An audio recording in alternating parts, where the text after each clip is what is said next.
Hello student, आप सबका स्वागत है फिर से एक नए वीडियो में। तो इस वीडियो में हम बात करने वाले हैं आपके राजस्थान बोर्ड के 11वीं क्लास के जीव विज्ञान के मतलब बायोलॉजी के पेपर के बारे में, जो आपका यहाँ पर 23 तारीख को पेपर होने वाला है। तो इस पेपर की पूरी जानकारी इस वीडियो में देने वाला हूँ। तो वीडियो को आपको लास्ट तक देखना, अगर चैनल पर आप पहली बार तो चैनल को सब्सक्राइब कर लें और वीडियो को ज़्यादा से ज़्यादा शेयर करें। तो इस जो पेपर की हम इस वीडियो में बात करने वाले हैं, सारे के सारे प्रश्नों की बात इस वीडियो में करने वाले हैं। तो वीडियो को आपको यहाँ पर लास्ट तक देखना, अगर आप चैनल पर पहली बार तो चैनल को आपको सब्सक्राइब कर लेना है और वीडियो को आपको ज़्यादा से ज़्यादा शेयर करना है। तो हम यहाँ पे देख सकते हैं, जैसे कि आपके सामने लिखा हुआ है कि यहाँ पे जो आपकी क्लास 11वीं का वार्षिक परीक्षा पेपर है, जो आपका यहाँ पर जीव विज्ञान मतलब कि बायोलॉजी का पेपर, आप यहाँ से पेपर को स्कैन भी कर सकते हैं। तो आपके पास टोटल 19 क्वेश्चन होने वाले हैं, जो आपको 3 घंटा 15 मिनट का यहाँ पर समय मिलने वाला। पूरा का आपका यहाँ पर 50 नंबर का होने वाला है। तो सारे के सारे प्रश्नों के उत्तर यहाँ पर बताए जाएंगे। PDF के लिए टेलीग्राम चैनल जो रह सकते हैं, यहाँ पे आपको अपना अंकों में रोल नंबर लिख लेना और यहाँ पे शब्दों में भी आपको अपना रोल नंबर लिख लेना और नीचे दिए गए निर्देश भी आपको यहाँ पे पढ़ लेने, जिसमें लिखा है कि सभी जो विद्यार्थी हैं जो प्रश्न पत्र के सबसे पहले अपना अनुक्रमांक अवश्य लिखें, रोल नंबर और जो प्रश्न दे रखा है उसके आगे इसके अंक भी दे रखे कितने नंबर का ये प्रश्न आपका यहाँ पे बनता है। तो सारे के सारे प्रश्न करेंगे, बस वीडियो को आपको लास्ट तक देखते रहना है। तो यहाँ पर देख सकते हैं कि आपके सामने पहला प्रश्न आ गया है, क्या बताऊँ, जिसके अंदर बहुविकल्पीय प्रश्न पूछे गए हैं, मल्टीपल चॉइस क्वेश्चन, जो आपके यहाँ पे 1 नंबर का एक प्रश्न होने वाला। टोटल आपसे 10 मल्टीपल चॉइस प्रश्न यहाँ पे पूछे गए हैं। तो जो सबसे पहला प्रश्न यहाँ पे पूछा गया, इसमें लिखा है इंडियन बोटेनिकल गार्डन कहाँ स्थित है? लखनऊ में, दिल्ली में, हावड़ा में, बनारस में। तो इंडियन बोटेनिकल गार्डन कहाँ स्थित है? तो ये आपका यहाँ पे कहाँ पे, हावड़ा या फिर बनारस या दिल्ली या लखनऊ। तो यहाँ पे आपको ऑप्शन में बता देना कहाँ पे आ जाएगा। प्रश्न नंबर दूसरा पूछा गया, निम्नलिखित में से आपूर्ण कवक क्या है? तो इसमें पहला ऑप्शन पूछा गया है कि बेसिडियोमाइसिटीज, या फिर दूसरा पूछा गया है ड्यूटीरोमाइसिटीज, तीसरा है फाइकोमाइसिटीज और डी नंबर एस्कोमाइसिटीज। इसमें से क्या है वो आपको यहाँ पर टिक कर देना है।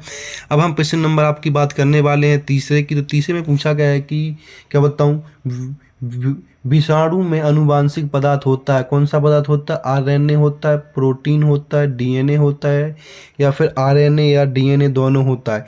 तो इसमें आपका आंसर हो जाएगा RNA और DNA दोनों इसमें होता है, प्रश्न नंबर तीसरे का। इसके प्रश्न नंबर चौथे में पूछा गया है आपसे कि द्वि निषेचन किसका विशिष्ट लक्षण है? किसका है?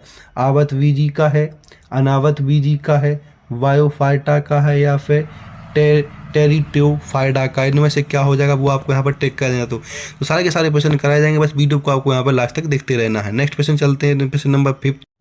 तो यहाँ पर प्रश्न नंबर 5 में पूछा गया है आपसे कि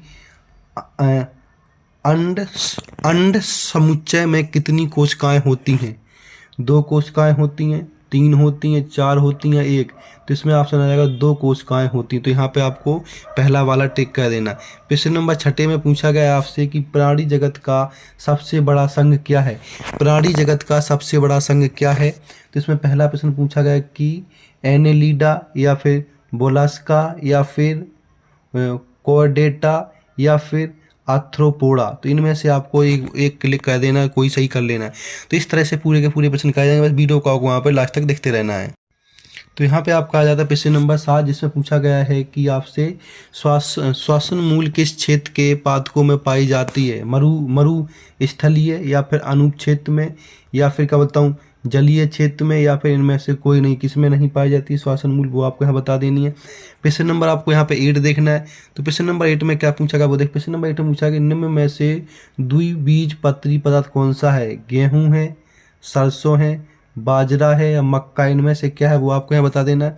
प्रश्न नंबर 9 में पूछा गया निम्न में से जटिल ऊतक का उदाहरण दीजिए, कौन सा है? पहला आ जाएगा जाइलम, दूसरा आ जाएगा पेरेन्काइमा, तीसरा आ जाएगा कोलेनकाइमा और चौथा आ जाएगा स्क्लेरेन्काइमा। तो इनमें से 4 में से आपको यहाँ पे एक ऑप्शन बता देना है। अब हम बात करने वाले प्रश्न नंबर 10 की। प्रश्न नंबर 10 में क्या पूछा गया है? तो प्रश्न नंबर 10 में आपसे यहाँ पे पूछा गया वो देख लीजिए। प्रश्न नंबर 10 में पूछा गया कि क्यूटिकल नहीं पाई जाती। क्यूटिकल किस में नहीं पाई जाती? तो यहाँ पे आ जाएगा तना में, पत्ती में, मूल में, उपयुक्त सभी में। तो यहाँ पे इसका आंसर आ जाएगा उपयुक्त सभी में ये नहीं पाई जाती है। तो यहाँ पे आपका 10वें का आंसर हो जाएगा, और किसी में नहीं पाई जाती। तो इस तरह से आपके पूरे के पूरे मल्टीपल प्रश्न जो होते हैं वो सारे के सारे हो गए हैं। तो इन सारे के सारे प्रश्नों को आपको अच्छे से याद कर लेना, यहीं से आपके प्रश्न बनने वाले हैं। अब हम प्रश्न नंबर दूसरे की बात करने वाले। इसके अंदर आपसे पूछा गया कि रिक्त स्थानों की पूर्ति की। तो यहाँ पर रिक्त स्थान भरने हैं, जो आपके यहाँ पे 8 प्रश्न होने वाले हैं, एक नंबर के प्रश्न आपके पूछे जाने वाले हैं। तो यहाँ पर सबसे जो पहला प्रश्न पूछा गया है, जिसमें 11 नंबर प्रश्न पूछा गया, हृदय पेशी खाली स्थान में पाई जाती है। हृदय पेशी कहाँ पाई जाती है ये आपको यहाँ पे बता देना। प्रश्न नंबर 12 पूछा गया, भारत में पाई जाने वाली मेंढक की सामान्य जाति कौन सी है। तो भारत में जो मेंढक पाई जाती, जो यहाँ पे भारत में जो मेंढक पाए जाते हैं उनकी सामान्य जाति कौन सी, वो आपको यहाँ पे बता देनी है। प्रश्न नंबर 13 पूछा गया कि यूकैरियोटिक कोशिकाओं में खालिस्तान प्रकार के राइबोसोम पाए जाते हैं। तो इसमें कौन कौन से प्रकार के राइबोसोम पाए जाते हैं वो आपको यहाँ बता देना है। प्रश्न नंबर 14 में केंद्रक की खोज सर्वप्रथम सन 1831 से पूर्व किसने की थी। मतलब कि 1831 से पूर्व सर्वप्रथम जो केंद्रक है, मतलब तो जो केंद्रक की है उसकी खोज किसने की थी सर्वप्रथम, वो आपको यहाँ पे बता देना है। नेक्स्ट प्रश्न पे चलते हैं। नेक्स्ट प्रश्न क्या पूछा गया उसकी यहाँ पे बात कर लेते हैं। इसके बाद नेक्स्ट प्रश्न आपसे यहाँ पे पूछा गया, वो देख लीजिएगा। प्रश्न नंबर आपसे 15 पूछा गया, जिसके अंदर पूछा गया कि राजस्थानी की झिल्ली खालिस्तान कहलाती है, क्या कहलाती है, वो यहाँ पे बता देना आपको। प्रश्न नंबर 16 में पूछा गया कि प्रोटीन में बंध पाया जाता है। तो प्रोटीन में कौन सा बंध पाया जाता है वो आपको यहाँ बता देना है। प्रश्न नंबर 17 में इंजाइम सक्रियकरण ऊर्जा के मान को कर देते हैं, क्या कर देते हैं, सक्रिय ऊर्जा के मान को। प्रश्न नंबर 18 में एस अवस्था के दौरान डीएनए की मात्रा हो जाती है। एस अवस्था के दौरान डीएनए की मात्रा कैसी हो जाती है वो बताने। तो यहाँ से आपके पूरे के पूरे जो खालिस्तान वो सारे के सारे करा दिए गए। तो इन सारे के सारे खालिस्तानों को आपको अच्छे से याद कर लेना है। इन्हीं खालिस्तानों से आपके पेपर में आने वाला है, तो इससे बाहर कुछ भी नहीं आएगा। तो इन सारे के सारे प्रश्नों को आपको अच्छे से रट लेना है, यहीं से आपका। नेक्स्ट प्रश्न की बात करते हैं। नेक्स्ट प्रश्न क्या पूछा गया, उसमें क्या पूछा गया उसकी बात कर लेते हैं। तो यहाँ पे आपसे नेक्स्ट प्रश्न पूछे गए हैं, उसकी बात कर ले। तो नेक्स्ट प्रश्न आपसे यहाँ पे पूछे गए अति लघु उत्तरीय प्रश्न, मतलब कि वेरी शॉर्ट टाइप क्वेश्चन, जो आपके यहाँ पे 10 नंबर के पूछे गए। एक नंबर का एक प्रश्न यहाँ पे होने वाला। तो प्रश्न नंबर 19 देखें, जिसमें पूछा गया कि कोशिका विभाजन की किस अवस्था में गुणसूत्रों का अध्ययन किया जाता है, वो आपको यहाँ बताना है। प्रश्न नंबर 20 में कैंजी शरीर वाली पत्तियाँ किन पदार्थों में पाई जाती हैं, वो आपको यहाँ बतानी है। प्रश्न नंबर 21 में RUBP का पूरा नाम बताना, फुल फॉर्म बताना। प्रश्न नंबर 21 में इसका फुल फॉर्म क्या होता है। प्रश्न नंबर 22 में ऑक्सी श्वसन में ग्लूकोज के एक अणु से कितने ATP अणुओं का शुद्ध लाभ होता है, वो आपको यहाँ बताना है। प्रश्न नंबर 23 में कार्बोहाइड्रेट के श्वसन गुणांक का मान लिखिए। श्वसन गुणांक का यहाँ पे मान लिखना, वो आपको बता देना। प्रश्न नंबर 24 से पूछा गया कि फलों को पकाने में सहायक पादक हार्मोन का नाम लिखिए। तो यहाँ पे हार्मोन का एक नाम लिखना, तो वो आप यहाँ पे नाम लिख सकते हैं। प्रश्न नंबर 25 में वात स्फीति क्या है, जो वात स्फीति है वो क्या है, वो आपको यहाँ बता देनी है। प्रश्न नंबर 26 में पूछा गया कि एक स्वस्थ मनुष्य के ज्वारीय आयतन का मान लिखिए। एक स्वस्थ मनुष्य के ज्वारीय आयतन का मान क्या होता है, 26 नंबर प्रश्न में आपको बता देना।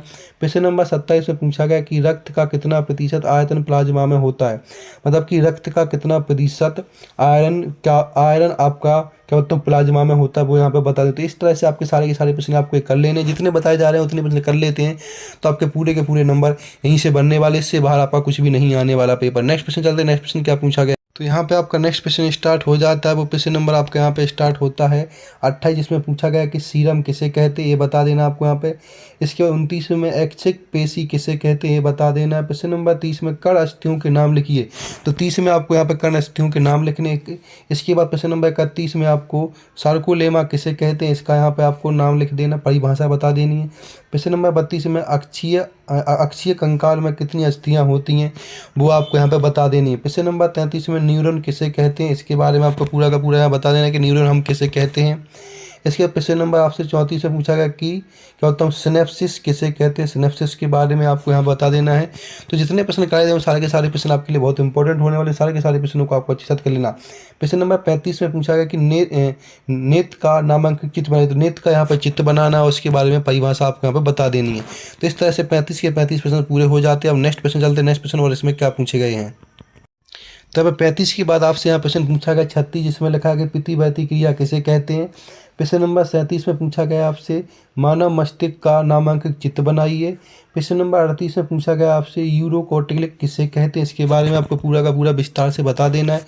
प्रश्न नंबर 39 में नेफ्रॉन को समझाइए, नेफ्रॉन के बारे में आपको यहाँ पर बता देना नेफ्रॉन क्या होता है। प्रश्न नंबर आपका 40 में कंकाल तंत्र के यहाँ पे क्या तो कंकाल तंत्र के विकार लिखिए, इनके विकारों के बारे में बताना है। प्रश्न नंबर 41 में अंडाशय द्वारा स्रावित हार्मोन का नाम लिखते हुए उनके कार्य लिखिए कि क्या कार्य होते हैं। प्रश्न नंबर 42 में थायराइड अति सक्रिय को समझाइए, इसके बारे में आपको यहाँ बता देना। प्रश्न नंबर 43 में मानव में अंतःस्रावी ग्रंथि की स्थिति को चित्र द्वारा प्रस्तुत की। तो इस तरह से सारे के सारे प्रश्न आपके होते हैं। ऐसे ही इंपॉर्टेंट प्रश्नों के लिए आपको चैनल को सब्सक्राइब कर लेना, वीडियो को ज़्यादा से ज़्यादा शेयर करने से और भी स्टूडेंट्स वीडियो को देख सकें। इसके बाद आपका प्रश्न नंबर 44 स्टार्ट हो जाता है। इसके अंदर पूछा गया मानव में दोहरा रक्त परिसंचरण को समझाइए, या फिर अथवा वाला प्रश्न का इसके अंदर पूछा गया कि हृदय क्रिया के निगमन को समझाते हुए परिसंरचना की विकृतियाँ लिखिए, या फिर प्रश्न नंबर 45 से मूत्र निर्माण की क्रिया विधि का वर्णन कीजिए, या फिर इसका अथवा वाला प्रश्न कह सकते हैं। अथवा में क्या पूछा गया वो आप यहाँ पर देख सकते हैं। तो यहाँ पे अथवा में आपसे पूछा गया वो हम यहाँ पे बात करते हैं। अथवा में पूछा गया आपसे यहाँ पे अथवा वाला प्रश्न देख लीजिए, जिसमें उत्सर्जन के प्रमुख अंगों के नाम लिखते हुए वक्र प्रकृति को समझाइए। तो यहाँ पे आपके पूरे के पूरे 45 प्रश्न हो जाते हैं। सारे के सारे प्रश्नों को आपको अच्छे से कर लेना। अगर इसका PDF चाहिए तो PDF के लिए आपको यहाँ पर टेलीग्राम चैनल ज्वाइन कर लेना, वहाँ से आपको इसका PDF मिल जाएगा। तो ऐसी इंपोर्टेंट अपडेट के लिए चैनल को लाइक कर, सब्सक्राइब कर, वीडियो को ज़्यादा से ज़्यादा शेयर करें, जिससे और भी स्टूडेंट्स वीडियो को देख सके। धन्यवाद।